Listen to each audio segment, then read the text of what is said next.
Hello and welcome to your Big Creative Life podcast. Thank you for being here. I'm excited to chat with y'all about love triangles. And how I want to approach this episode is give you some tips and some things to think about. But I just want to say that this can be applicable to you if you are writing a romance novel that has a love triangle, or if you are just writing some other type of genre, not necessarily romance, and this is something that you're interested in having in your novel as kind of like a subplot, an opportunity for character growth, for character development, but it's not the sole focus of the book. So either instance, I think hopefully there'll be some helpful things to think about in this episode for you, because the truth is there are a lot of poorly written love triangles out there. I will just be honest, as an editor, as a reader, someone who reads a lot of romance now. I didn't used to, but who loves it now. There just are, because love triangles are, it's important to think about them strategically and to do some work with your characters that are in the love triangle, but also how the love triangle fits into the larger story. And we're going to talk about all of that in this episode, but maybe you've even read books or watched movies. I mean, we can talk about all kinds of pieces of media where there is a love triangle that just feels forced. It feels unnatural. It's so obvious who the better choice is. I mean, it's so apparent that the main character is going to end up with this person. And it's just like, why is this even here? What is the point of this love triangle? It can be frustrating. So yeah, I want to talk about, well, actually, let me go through the tips and stuff first, and then at the end, I'll give you some examples. And I try to, when I come up with examples for these episodes, I always try to think about examples from books or popular media that people are familiar with. Because if I pick some obscure novel that no one's heard of that I've read and I think that there's a good example of a love triangle or some other plot device or element in it, then I don't know, it's not really as helpful maybe. I mean, I guess I can encourage you to go read it, but so I want to talk about a couple of examples that present love triangles for you to think about how this looks in practice. Okay. The first kind of point that I have that I want you to think about with a love triangle is that it is absolutely essential to develop all of the characters in the love triangle, all three of them, fully. This is important if you are having a love triangle as a subplot in your book, meaning it's not the main focus of the story. Maybe you're writing some other genre, but you just want to have this as kind of a B storyline that's occurring alongside the main plot. It's important to develop these characters fully, but it's even more essential if you are writing a romance and there's a true love triangle as a big focus of your book, then you absolutely have to develop all these characters fully. If you've listened to me at all on this podcast or unfollowed me on social media, you know I talk all the time about characters, and I want to tell you what I mean by this when I say develop them fully. One of the pitfalls with love triangles is one of the love interests. So you have your main character, right? And there's two options for this person, two love interests that they could end up with, two romantic interests. A lot of times, one of these characters will be very flat. One of the love interests, I mean. Hopefully the main character is not flat, because that's a bigger issue. But one of the love interests is just very one-dimensional. We really don't ever get a sense of their personality. We don't understand their connection to the main character, but also just the character on their own has not been fleshed out. They're too perfect. They don't have any real personality. We don't get a chance to see them really do much.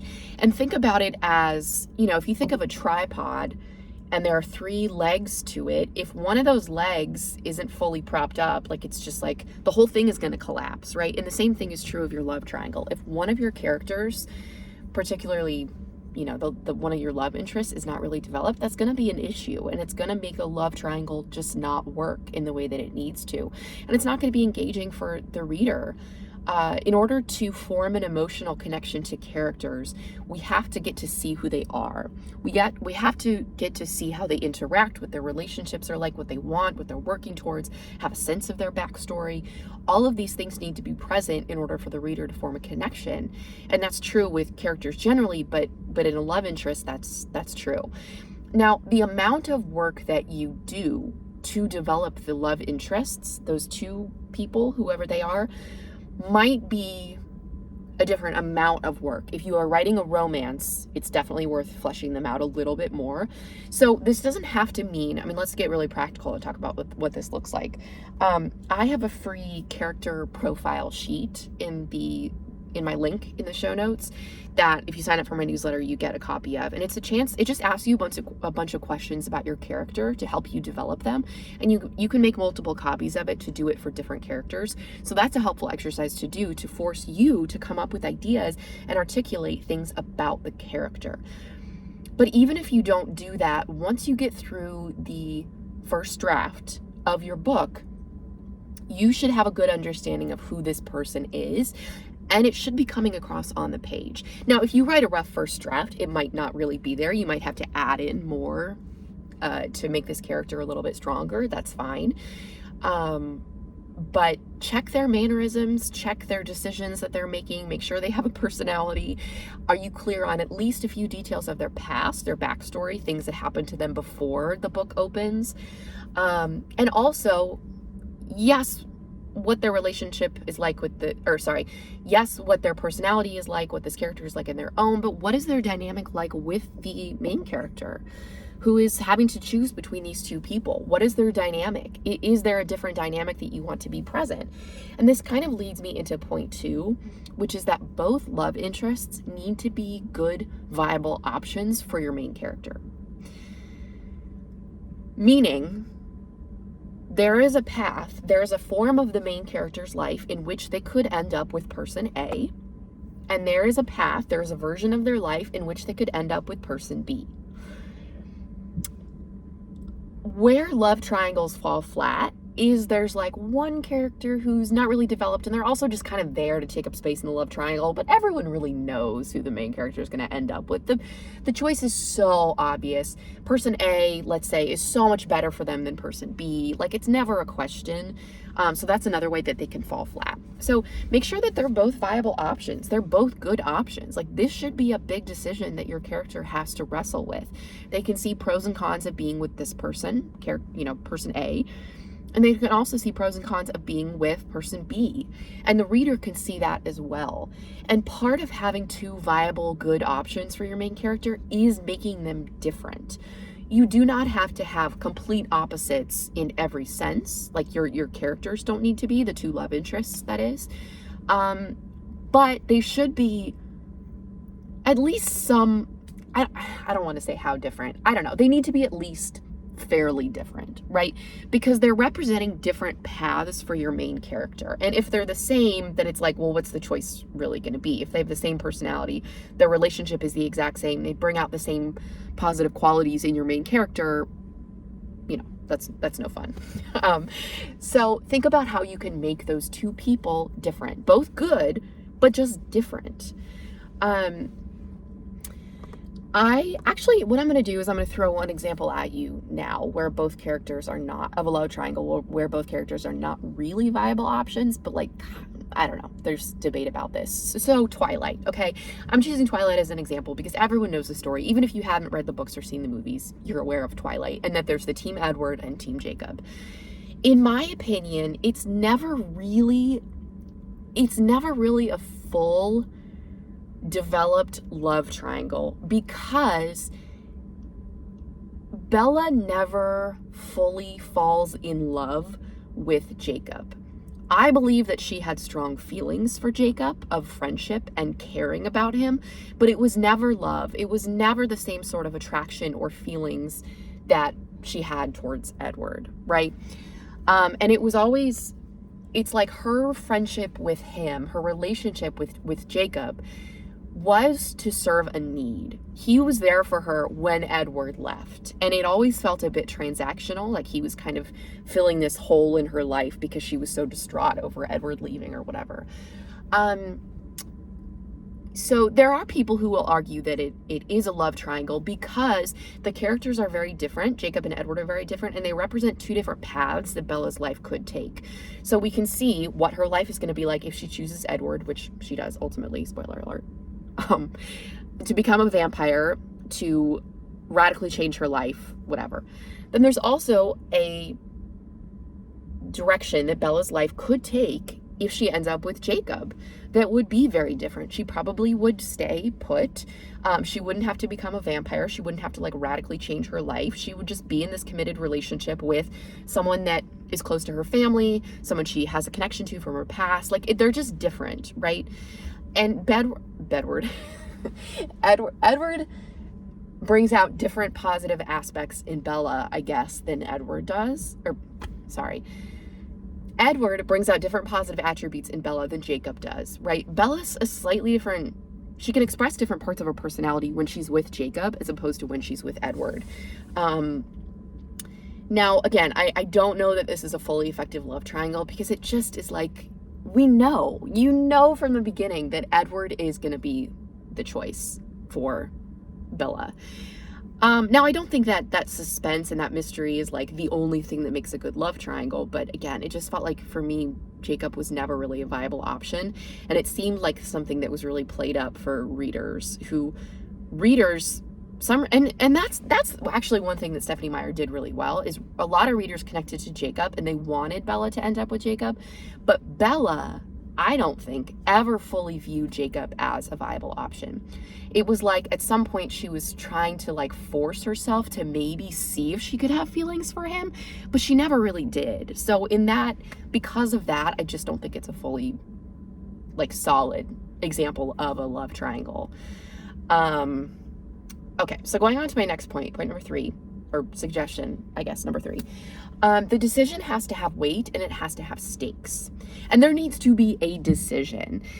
If you are doing a why choose romance or some kind of polyamory thing, like obviously you don't actually have to have your character choose, but if it's a love triangle, the character has to choose. They have to make a decision about who they're going to end up with.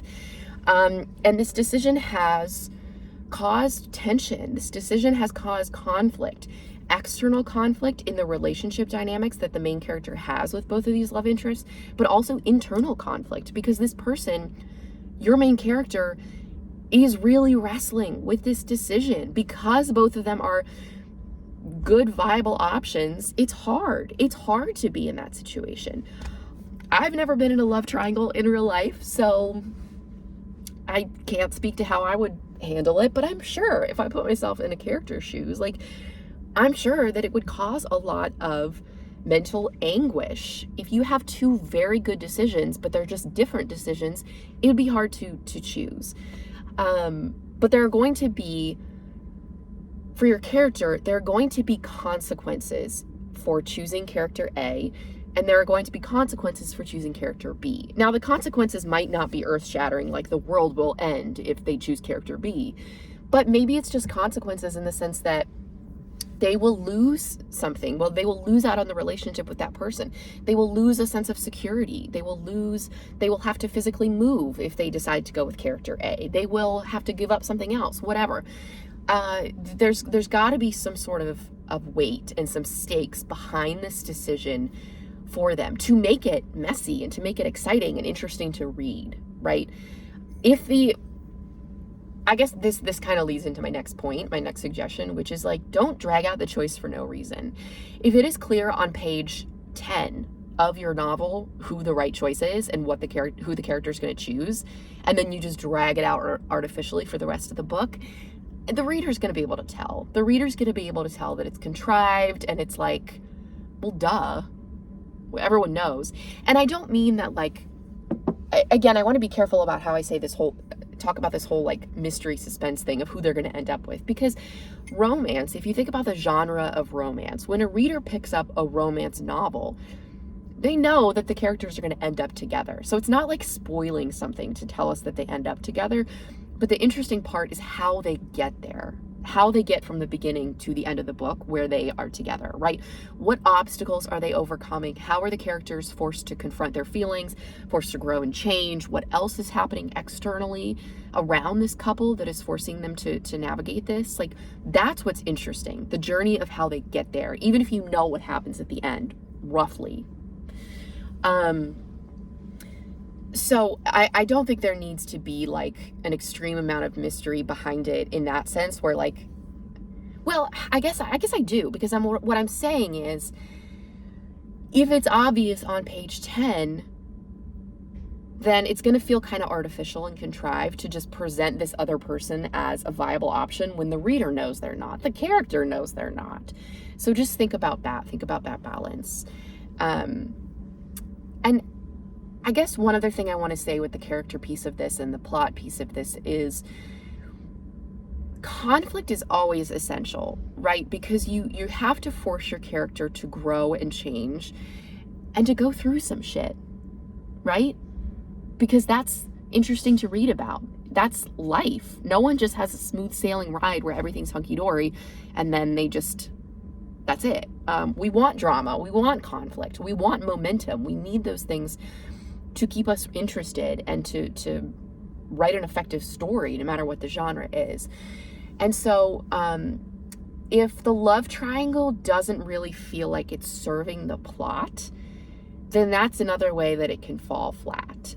So whether you are writing your love triangle as a central component of your romance novel or just something that's a subplot for your characters, make sure that it's forcing your characters to get messy and to have conflict and to really wrestle with the decision. Because that's, again, it's so much more interesting to read about than like, oh duh, of course it's going to be this. I want to give you another example of a love triangle that I think is maybe a little bit better done. Again, I feel like I'm kind of limited sometimes with love triangles because I'm trying to talk about media books that people are familiar with. But I think the love triangle, in a sense, in Hunger Games, is a little bit more well done. I could see Katniss choosing, as a reader, I could see Katniss choosing Gale because of what he represents. He represents that stability, that connection to her past, that kind of loving friend who's always been there. And there's a version of her life where she could choose him, and it would make sense because he's a good, viable option. There's also a version of her life in which Peeta makes sense because he's been through all of this traumatic stuff with her. He knows her on a deeper level than someone like Gale ever could. They have this connection. He brings out different aspects of her personality, different traits. And so he's also a viable option. And I don't, Hunger Games is not a romance, so it's not like Katniss spends 3 books just agonizing over who she's going to end up with, because that's not the main point of the story. But I do... Now, it has been a while since I've read these books, so maybe I should have brushed up on it before I said that this is a good example. But at least in my memory, I do remember a little bit of turmoil within Katniss about this, where she could see both options, right? That's the romance is not in the forefront of her mind. Like, she's not moving through life completely motivated by romance and by who am I going to choose and being so, I don't know. She's got bigger things to worry about, right? But I do remember there being a bit of turmoil about who she could end up with. Now, another option that example that I just thought of, actually, okay, this is maybe kind of embarrassing to admit. I think I've admitted this before, but I'm a big fan of the Vampire Diaries, the TV show. It's like my guilty pleasure. And I am rewatching it for probably the 5th time, maybe. And I'm doing it because I'm trying to get myself out of the habit of being on my phone for like 2 hours in the evening. And I'm like, okay, let me just watch a show that I enjoy, that I don't have to think too hard about because I've seen it already. I know what happens. It's like a comfort show. And then I watch that in the evenings as a way to not be on my phone. That's my strategy. Anyways, if you're familiar with the show, you know that Elena has a choice between Stefan and Damon, who are 2 brothers, 2 vampire brothers. And if you're not familiar with the show, that's okay. It's just another example. I do think that's an effective love triangle because Elena has feelings for both of them.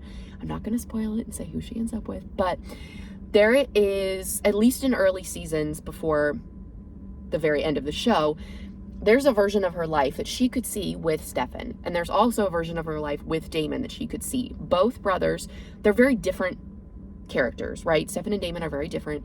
They bring out different aspects of Elena's personality. And she does have to wrestle with her attraction to both of them. Doesn't want to admit the fact that she is developing feelings for Damon while she's still with Stefan. Like, there's all this conflict that's present in it. And there are consequences. There are huge consequences for her decision because of all the history, all the things that have gone on. And it ties into the plot, right? The love triangle, the relationship that these people have, like, it ties into the plot really strongly. So that's just another example I thought of because it's fresh in my mind. Okay.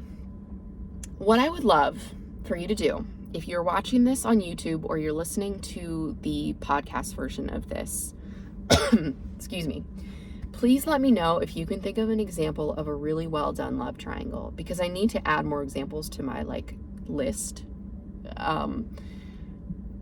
Yeah, because I feel like Twilight and the Hunger Games, again, I picked big books because people are familiar with them, but I'm sure there are much better examples out there. So if you think of some, if you have read books lately and you're like, damn, that was really satisfying, that was a really well written, well done love triangle, please let me know. You can DM me, Katie Wolf Writes.